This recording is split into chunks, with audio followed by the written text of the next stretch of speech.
अंज news media में आपका स्वागत है। उनका विद्यालय का पूरा नाम आरजेएस है। उसका फुल फॉर्म नाम है राम जतन सिंह जी।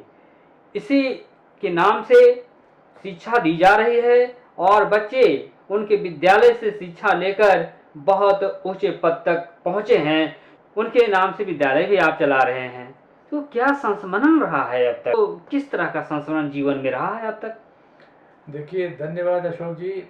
आपने ये आपकी महानता है कि मेरे पिताजी के बारे में आप कुछ तो जैसे इंग्लिश में कहावत है ना कि every son wants his father to be इमोर्टलाइज्ड।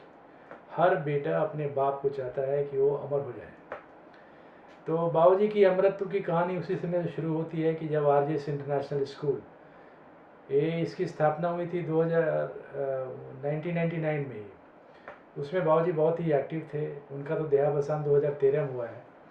तो 14 साल उन्होंने स्कूल को देखा और ये तो उसी तरह से हो गया कि अपने जीवन काल में ही अपने को एक विद्यालय से इंस्टीट्यूशन बनते हुए उन्होंने देखा। तो जैसे मैं आपसे आपने एक बहुत ही कलिष्ठ क्वेश्चन पूछ दिया है कि उनके बारे में कुछ बोले। तो मैं तो क्या कहूँ, किंग कर्तव्य विमूढ़ हूँ। क्या बोलूँ क्या नहीं बोलूँ, क्योंकि एक बेटा अपने बाप के बारे में, अपने पिता के बारे में, अपने भगवान के बारे में हर कुछ बोलना चाहता है। क्योंकि वो पल जब उनके गोद में खेलते थे, पता नहीं कितनी बार उनके गोद में मैंने सुसु भी किया होगा और बहुत सारी यातनाएं पहुंचाए होंगे। कभी रोए होंगे, कभी कुछ कुछ टॉफ़ी मांगे होंगे, कभी बलून मांगे होंगे। अभी बलून बोलते हैं लेकिन उसमें हम लोग तो फूकनी बोलते थे जिस ज़माने के हम लोग हैं। We are born in 60s। तो उस ज़माने का पीरियड तो कुछ वैसा ही आर्किक रहा होगा और बहुत सारी लिमिटेशन बाबूजी को भी रही होगी, जो कि बहुत सारी हमारी आकांक्षाएं होती भी होंगी तो उसको पूरा कर पाते होंगे, कुछ नहीं भी पूरा कर पाते होंगे। एक फार्मर, गांव में कारिसोआ में जन्मे एक फार्मर, और हम 4 भाई थे। उसमें मैं थोड़ा सा ज़्यादा ही उत्कृष्ट श्रेणी का इंटरेस्ट लिया करता था पढ़ाई में। तो बात नेचुरल है कि अब मैं अपने पिताजी से बहुत क्लोज था। तो मुझे जो सबसे पहली संस्मरण और जो मेरे याददाश्त में बात याद आती है, वो जो सत्यवंती उच्च विद्यालय जो खोला गया था। तो सत्यवंती उच्च विद्यालय एक साध्वी थी, हमारे घर में रहती थी। उसको हम लोग प्यार से माई जी बोलते थे। अब तो बहुत सारे पुजारी हो गए हैं। अभी चले जाइए कुटिया पर उसको बोला जाता है तो उसमें बहुत सारे पुजारी हैं। कोई लोकल एमएलए कहेगा कि मैंने बनाया है, कोई दलाल लोग बोलेगा कि मैंने बनाया। लेकिन वो जो बचपन के दिन है, जो बनाता है वो कहीं बोलता नहीं है, तो वो करके छोड़ देता है। तो मुझे याद है कि वो स्कूल जब बाबूजी बनाए थे उस समय, तो मैं बहुत छोटा बच्चा था, 3-4 साल का। उसमें बाबूजी मुखिया भी थे। तो छत पे उस इसमें कोई गांव बगल में एक चट्टी छोटा सा कस्बा है, वो बुलाने आ गया। कुछ पंचायती का मारपीट का कहानी था। तो मुझे छत के ऊपर उन्होंने धकेल दिया और सीढ़ियों से कहा कि बेटा ऊपर बैठ जाओ और मैं आऊँगा कुछ देर के बाद। लेकिन उनके आने में काफ़ी देर हो गया। और उसी बिल्डिंग के बाजू में 2 पेड़ हुआ करते थे तार के, बहुत बड़े बड़े। तो और गर्मी का वक्त था, जब शाम में जब दोनों पेड़ आपस में टकराते थे तो उसके पत्तों से जो आवाज़ आती थी वो बड़ा डरावना टाइप का लगता था। चारों तरफ अंधेरा कूप। तो वो पढ़ भी मुझे याद है। तो आते जाते जब देखता हूँ तो लगता है कि मुझे गाना गुनगुनाने का मन करता है, कोई भी लौटा दे मेरे बीते हुए दिन। अब मेरे पिताजी तो साथ में है नहीं, तो लगता है कि काश बाबूजी होते, हम भी छोटे होते। जो बाबूजी की उसमें उम्र रही थी अब मेरी उम्र हो गई है। अब बाबूजी चले गए स्वर्गलोक। तो ये छोटी छोटी बातें हैं ऐसी कि सुखद भी है और आँख में अश्रु भी ले आता है। तो मैं क्या बताऊँ Ansh ji. My father was my friend, he was my philosopher, he was my god. जो कि हर किसी के पिता ऐसे ही होते हैं और ऐसे ही रूप में हम जानना चाहते हैं। लेकिन जो उनका सबसे बड़ा यानी विरासत कहें, उन्हें शिक्षा पर लगाव क्या था? उन्होंने जैसे सतवंती विद्यालय का आपने नाम लिए और उसी का व्यापक रूप यदि देखा जाए तो आरजेएस इंटरनेशनल स्कूल है।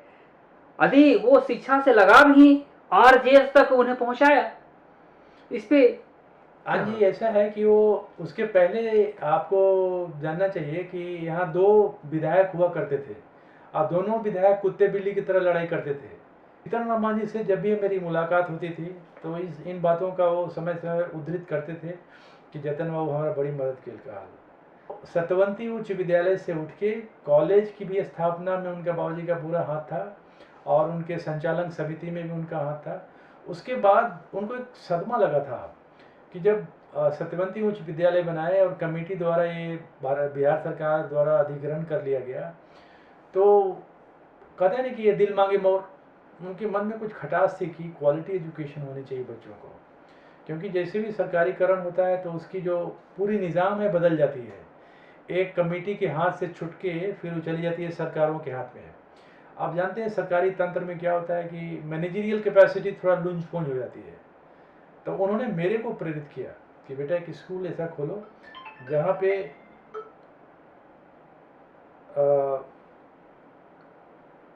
क्वालिटी एजुकेशन और सीबीएसई से एफिलिएशन दिलाओ उसका। उसी क्रम में ये प्लानिंग किया गया कि आरजेएस इंटरनेशनल बाबूजी के नाम से खुलेगा और वजीरगंज में खुलेगा, सो दैट आसपास के लोगों को यहाँ पे शिक्षा दी जा सके। तो ये वही उसी का रूप था कि आरजेएस इंटरनेशनल स्कूल सरफेस पे आया। लेकिन शिक्षा जो उनका लगाव रहा, आज वो शिक्षा जो है अब उत्कृष्ट रूप ले चुका है और अब तो बच्चों में जो शिक्षा दी जा रही है, यानी बच्चों को कहिए ज्ञान का अलग जगाया जा रहा है, ये सबसे बड़ी चीज़ रही उनकी इस क्षेत्र में, खास करके जो अपने इलाका में है। आज उनकी तूती बोलती है और बच्चे भी उनकी जयकारी करते हैं शिक्षा के मामले में। देखिए ऐसा था कि ये जब आरजेएस इंटरनेशनल स्कूल खुला था, अभी बात आ रही थी शिक्षा पे, उन्होंने शिक्षा में अहम योगदान दिए हैं जो अपने वजीरगंज क्षेत्र में खास करके, ये बहुत ही अद्भुत है, जिससे कि बच्चे में शिक्षा की अलग जगाई जा रही है। और उस विद्यालय का नाम है आरजेएस इंटरनेशनल स्कूल, जो उनके ही नाम पे रखा गया है। तो आज विद्यालय का स्वरूप जो देख रहे हैं, वो बच्चों में किस तरह का देख रहे हैं कि शिक्षा की अलग हो रही है। हाँ जी, देखिए शिक्षा और मेरे बाबूजी का, ऐसे मेरे पिताजी बहुत ज़्यादा क्वालिफाइड नहीं थे, मात्र मैट्रिक पास थे वो। लेकिन देखिए education, having degree and being educated, दोनों बहुत फ़र्क होता है। जैसे आपसे कोई कहे कि आपकी माता की क्या क्वालिफिकेशन है, तो साधारणतः जो नॉर्मल हार्ड मांस के लोग होते हैं बोलते हैं मेरी माँ पीएचडी की हुई है, मेरी माँ डॉक्टर है, मेरी माँ कमिश्नर है, फला ढिमकाना। लेकिन माँ का सही व्याख्यान वैसे नहीं होता। माँ अपने में ही एक यूनिवर्सिटी होती है। कोई ऐसा व्यक्ति है या कोई ऐसा उदाहरण है जो किसी चीज़ का सृजन करता हो, और ये दो ही कर लोग कर सकते हैं, या तो कुदरत, भगवान जिसको हम लोग बोलते हैं, या फिर माँ। उसी तरीके से बाबूजी का जो फॉर्मल एजुकेशन जो था दैट वाज वेरी लिमिटेड।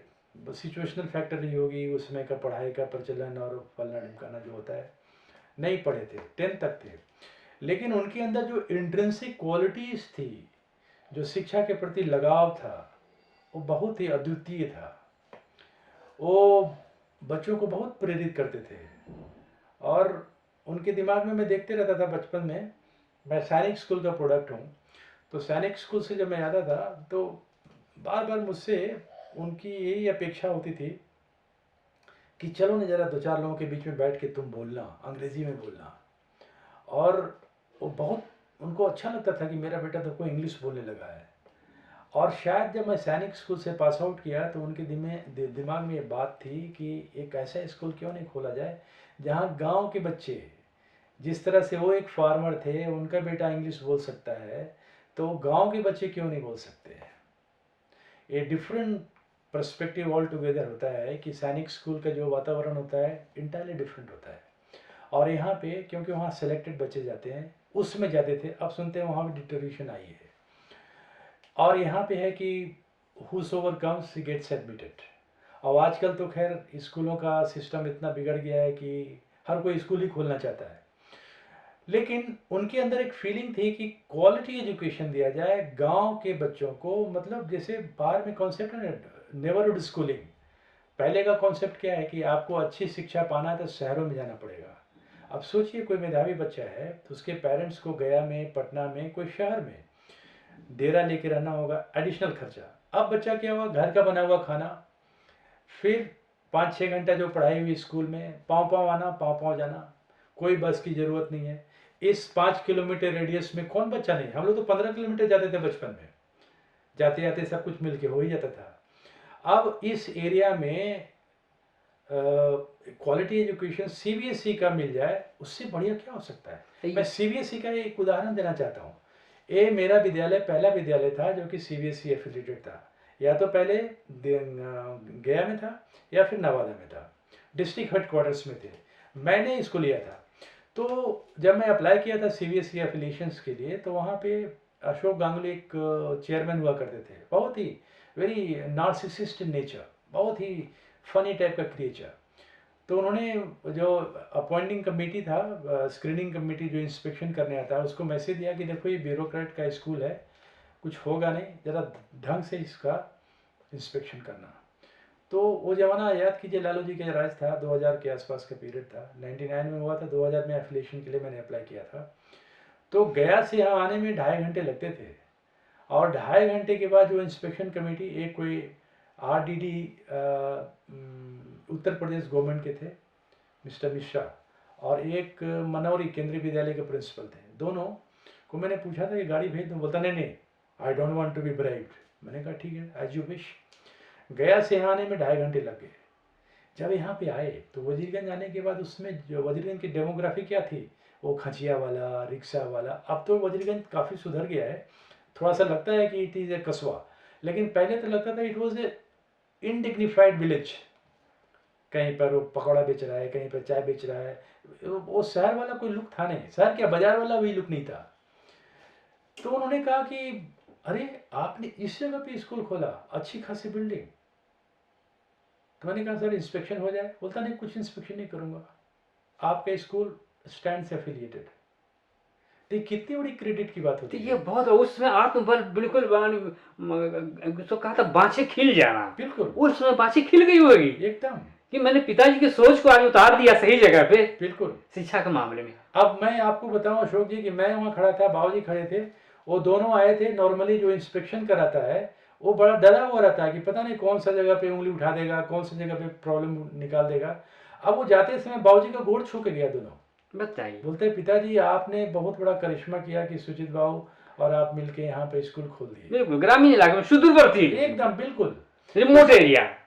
अभी मैं देखिए वजीरगंज के लोग के दिमाग में पत्थर पड़ गया है कि जो एनसीईआरटी की पढ़ाई यहाँ होती है, आप क्या कहीं चल जाओ, सेंट लॉरेंस स्कूल, लवडेल, डोडा बेटा, ऊटी में चले जाओ, दिल्ली में चले जाओ, आपको हैरानी होगी कि दिल्ली में चले जाओ एक स्कूल है सचदेवा इंटरनेशनल, या फिर एपीजे, 6,000, 8,000, 15,000 नर्सरी के बच्चों को फी लग रहे हैं। वो क्या पढ़ाता होगा भाई? A for apple, B for ball, C for cat, D for dog, यही पढ़ाई होती है ना। और क्या यहाँ पर वो पढ़ाई नहीं हो रही है? Right from class 1 to 12th we are giving only NCERT syllabus. सस्ता 600 रुपया से लेके 1,000 रुपये तक किताब हो जाती है। अब इसके लिए लोग गया तक जाते हैं, क्या है भाई, तो हम वहाँ जाएंगे, उस ब्रांड स्कूल में जाएंगे। अब now they are going for brand, they are not going for quality education, they are not going for intrinsic education.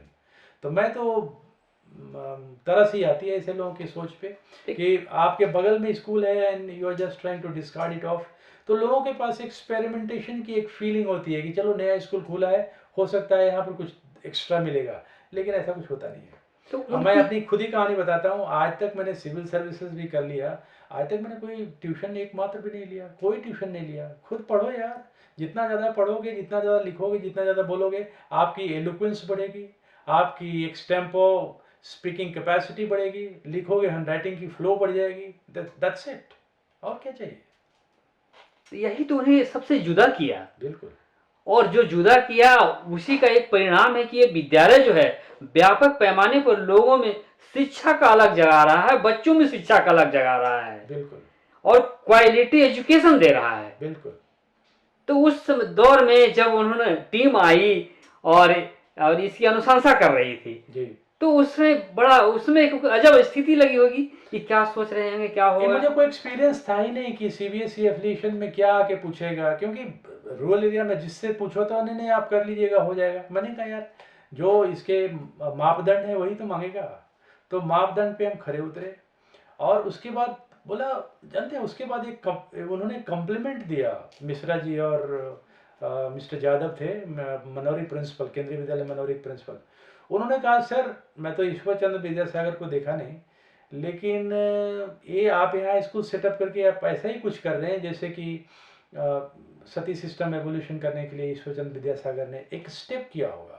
अभी देखिए आज के दिन में बहुत बढ़िया बढ़िया ऐसे ऐसे कॉन्सेप्ट आ रहे हैं, क्या आ रहे हैं, बच्चों को इसी क्लासरूम में रखा जा रहा है। अरे हम लॉलीपॉप बनाना चाहते हैं बच्चे को, कहता नहीं कि कुछ शिकवे भी हो, कुछ शिकायत भी हो तो जिन्हें मजा आता है। जानते हैं स्कूलिंग सिस्टम में एक बच्चे को थप्पड़ भी लगता है ना, तो उस थप्पड़ से कोई प्रधानमंत्री बन सकता है।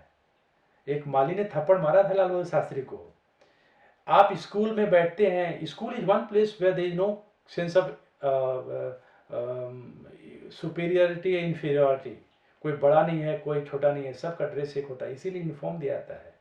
लेकिन आप इतने इतने बड़े, वो बच्चा जब वहाँ पर 5 स्टार कल्चर में जाता है, ठीक है पेरेंट्स आपके मर हर के आपको पैसा दे देंगे, वंस यू कम बैक तो वहाँ के बच्चों को देखने के बाद आपके अंदर इंफीरियरिटी कम्प्लेक्स लग जाएगा कि यार उसका बाप जो है माड़ू होगा, उसका बाप मैं बहुत धनी होगा, मेरा बाप मैं कमज़ोर है यार। और यदि आप इस कैलिबर में सेम क्वालिटी एजुकेशन में आप अपने बैकग्राउंड से जुड़ के पढ़ाई करेंगे तो मैं चैलेंज करता हूँ कि आपको कोई रोक नहीं सकता। क्योंकि कहता है ना कि होनहार विद्वान के हो चिकने पात, लेकिन उस विद्वान के उस चिकने पात को बचपन में ही उसके ऊपर ओले पड़ जाए तो धूमिल सा हो जाता है। इसलिए बैकग्राउंड का असर रखना बहुत जरूरी होता है। तो पिताजी का यही गुण जो है आज बच्चे को प्रतिभावान बना रहा है। इसे व्यापक स्तर पर देखा जाए तो उन्होंने शिक्षा पर जोर दिए कि हमारे ग्रामीण इलाके के बच्चे पढ़कर आगे कुछ जीवन में बने, तो जीवन बनाने की भी उन्होंने बात की। और एक और उनका जो गुण था वो जो गौ सेवा की थी कि यदि पौष्टिक आहार होगा तो जीवनचर्या भी सब सही चलेगा और ताकतवर होंगे। तो उन्होंने गौ पालन पे भी बहुत ध्यान देते थे। तो इस पे आप क्या कहेंगे, आप किस तरह से सीखे उनसे कुछ? एग्जैक्टली अब बाबूजी से तो सीखना मतलब क्या होता है कि हमारे लिए तो जेनेटिक इनहेरिटेंस है। What ever he had I have inherited. उनके सारे पहलू, यदि कुछ गुस्सा भी कभी कभी आता था, बाबूजी गुस्साते नहीं थे, घर वालों पे गुस्साते थे, तो वो भी मेरे में आया है। तो गौ सेवा तो उनके जेनेटिक इनहेरिटेंस में था। हमारे जो बाबा थे वो भी गौ पालते थे और बड़े फ़ख्र के साथ बोलते थे। आजकल के परिवेश में मैं देखता हूँ कि गौ पालना सबसे निष्कृत मतलब सबसे छोटा काम माना जाता है कि यार ये गाय गोबर करती है, ये करती है, वो करती है। लेकिन बाबूजी को गाय से बहुत प्रेम था और वो प्रेम मुझ में भी है।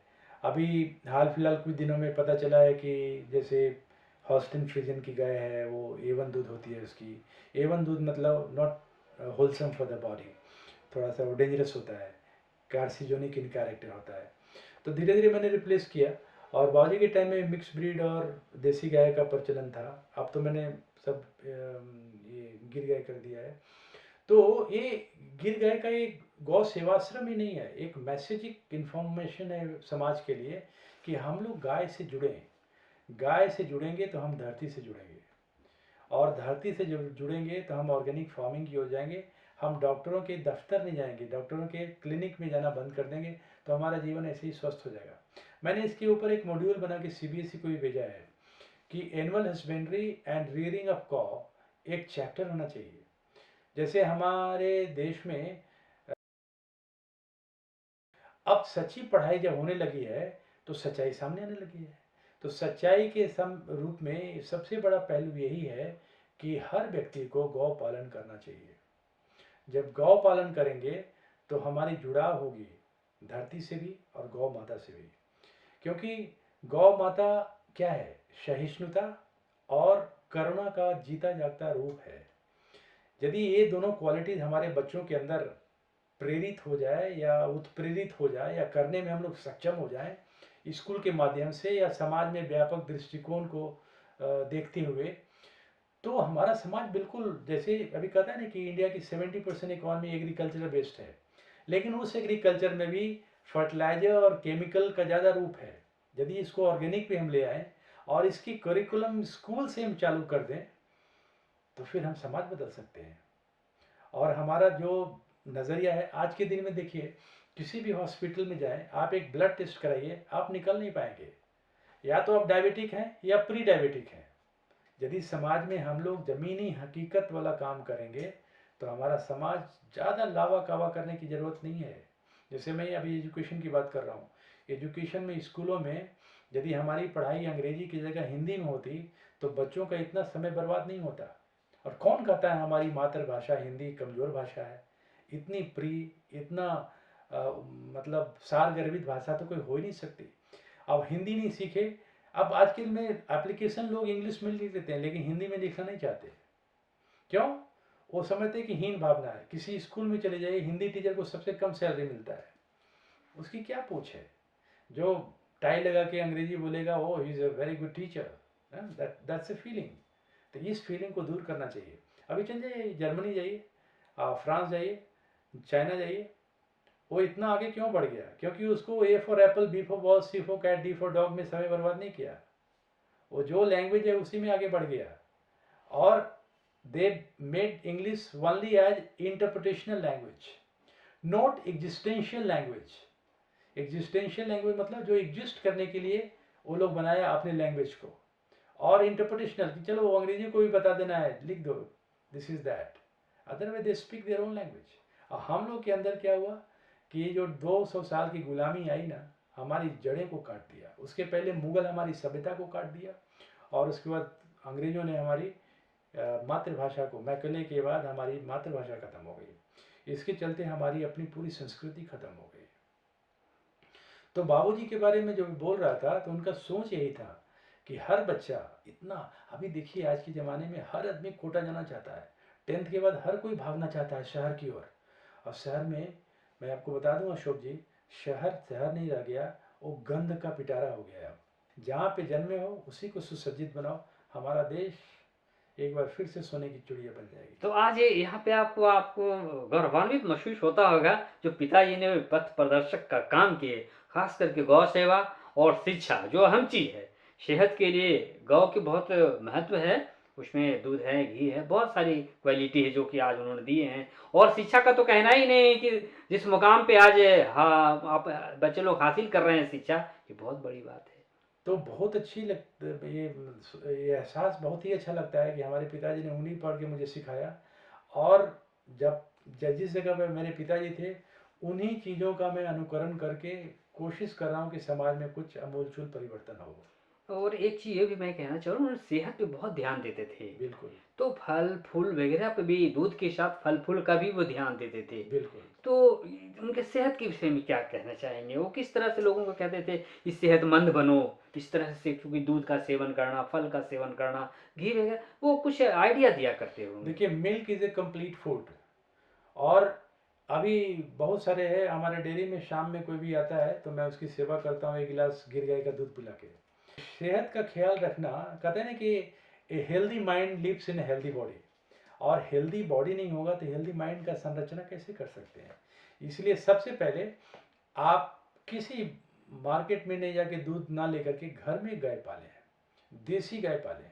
कोई ज़रूरी नहीं कि 5 किलो दूध आपको खाना है, आप 100 ग्राम ही पिए, 200 ग्राम ही पिए, जो वाइटल न्यूट्रिएंट्स है आपको उतना ही क्वांटिटी में मिल जाएगा। पिताजी तो पिताजी थे ही बचपन से तमाम, लेकिन जब उसका व्यापकता में आ जाए तो पिताजी का रूप ही बाबूजी फिर हो जाते हैं। तो पिताजी और ये बाबूजी, ये जो शब्द है, तो इस शब्द को किस रूप में लेते हैं जो हम लोग याद कर रहे हैं RJS संस्मरण में, किस तरह से याद? अशोक जी देखिए, ऐसा होता है ना कि पिताजी जो शब्द है ना, इसको बोलते हैं कनोटेशनल। कनोटेशनल मतलब किसी को कि कोई सूचकता के रूप में याद करने के लिए पिताजी बोल जाता है। कि भाई समाज ने एक वर्ड दिया हुआ है कि जो तुम्हारे बायोलॉजिकल फादर हैं उनको फादर बोलते हैं, इंग्लिश में फादर बोलते हैं, उसको पिताजी बोलते हैं, हिंदी में उसका रूपांतरण पिताजी हुआ।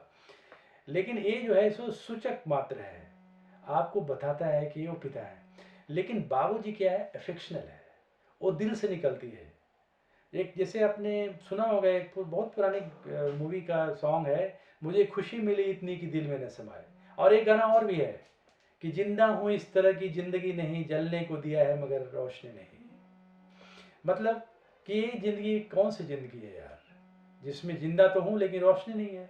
जिन्हें जिन्हें को दिया है लेकिन उसमें कोई टिमटिमा रहा है, उसमें कोई रोशनी नहीं है। उसी तरीके से जब मैं बाबूजी और पिताजी को तुलनात्मक तराजू पे तौलूं तो पिताजी हुआ एक सूचक मात्र दृष्टिकोण है, लेकिन बाबूजी एफेक्शन का पैरामीटर है। पिताजी से उठ के बाबूजी की ओर जाते हैं तब आपकी इंट्रिंसिक जो प्यार है, जो मोहब्बत है, जो जैसे हम कभी बाबूजी से मिलते थे तो पाँव कम छूते थे, सीधे गले मिल जाते थे, और मेरा दायां गाल उनका बायां गाल मिलता था, और वहीं पे पूछ लेते थे, बेटा रास्ता में सब कुछ ठीक ठाक नहीं, खाना खाना कि नहीं खाना। तो वो चीज़ अभी भी जो है सो मार्मिक बना देता है। तो वो फीलिंग आती है बाबूजी में। और चिट्ठी पे अंतर्देशी के काल के हम लोग हैं, उसमें पूज्य पिताजी लिखते थे, तो वो हो गया आदर्श सूचक रूप में पिताजी थे, लेकिन एफेक्शन के रूप में बाबूजी थे। और पिताजी से बाबूजी जब पहुंच गए तो समझिए कि वो पिता नहीं होते हैं, वो भगवान का रूप ले लेते हैं। आज तक बताऊं, आज तक पिताजी कहते हैं ना कि हम लोग 4 भाई थे, लेकिन और किसी को कोई कुछ नहीं बोलते थे, हमसे उनको बहुत ज़्यादा अटैचमेंट था। और ऐसे तो चारों बेटों को बहुत मानते थे, लेकिन आज तक उन्होंने मुझे पढ़ने के लिए नहीं बोला, कभी नहीं बोलते थे वो। तो एक बार मैं अपनी क्यूरियोसिटी बस पूछा उनसे कि बाबूजी आप सबके बोलो पढ़े ले, हमरा काहे नहीं बोलो पढ़े ले। बोलते बेटा जे दौड़ता हुआ घोड़ा रहता है ना, उसको बोला नहीं जाता है, वो पता है कि दौड़ रहा है, तुम ऐसे ही पढ़ते रहते हो, तुमको तो हम पढ़ाई से उठा के ले जाते हैं पढ़ने के लिए। तो वो चीज़ जो है सो बाबूजी को पता था कि कौन पढ़ने वाला है, कौन नहीं पढ़ने वाला है। जो नहीं पढ़ने वाला था आज तक नहीं पढ़ा, और जो पढ़ने वाला था वो पढ़ लिया। बीच में नहीं रहे जो कभी हमारे मार्गदर्शक हुआ करते थे, तो उनको एक बार याद करने से वो जो रास्ता प्रशस्त हो जाता है, जिस रास्ते पे हम लोग चल पड़े थे। उन्होंने बहुत बड़ा विशाल व्यक्तित्व को यहाँ खड़ा किए हैं, शिक्षा का क्षेत्र में हो, और उनका भी ये कहा जाए गौ पालन के क्षेत्र में हो, प्रगतिशील किसान की बात की जाए तो उसमें भी वो आगे रहे हैं। तो किसान के रूप में किस तरह से उन्हें देखते हैं यदि? वंडरफुल वंडरफुल, एक बहुत ही सार्थक और बहुत ही सक्षम किसान थे, और सब कुछ करते थे वो, जिसको कहते हैं ना कि होलिस्टिक, आज के दिन में बोला जाता है, एक वर्ड टर्मिनोलॉजी दिया गया, holistic education. He was a holistic personality in one body. एक अच्छे कृषक थे, जैविक खेती पे पूरा ध्यान देते थे, गौपालक थे, और शिक्षा के प्रति उन्माद था उनके अंदर कि बच्चों को अच्छी शिक्षा मिलना चाहिए, ना ही उनके केवल बेटे और पोते को, लेकिन आसपास के जितने लोग हैं, क्योंकि हम इसी समाज में रहते हैं। यदि हमारा समाज सुदृढ़ नहीं होगा तो हम किसके साथ रहेंगे। तो ये जो सामाजिक समरसता को कायम रखने के लिए अच्छी शिक्षा देना और अच्छे लोगों के बीच में रहना, प्रासंगिक लोगों को रखना अच्छाइयों के साथ, वही उनकी सोच थी, और अंत तक इसका निर्वहन किया। निवेदन है, अनुरोध है कि शिक्षित आप तभी कहलाएंगे जब गौ पालन करेंगे। गौ छोटा काम नहीं है, गौ पालने वाले सबसे श्रेष्ठतम कामों में माना जाता है। पहुंचने के लिए और संस्मरण किया के लिए आपको सर बहुत बहुत धन्यवाद। Thank you. धन्यवाद अशोक जी, धन्यवाद।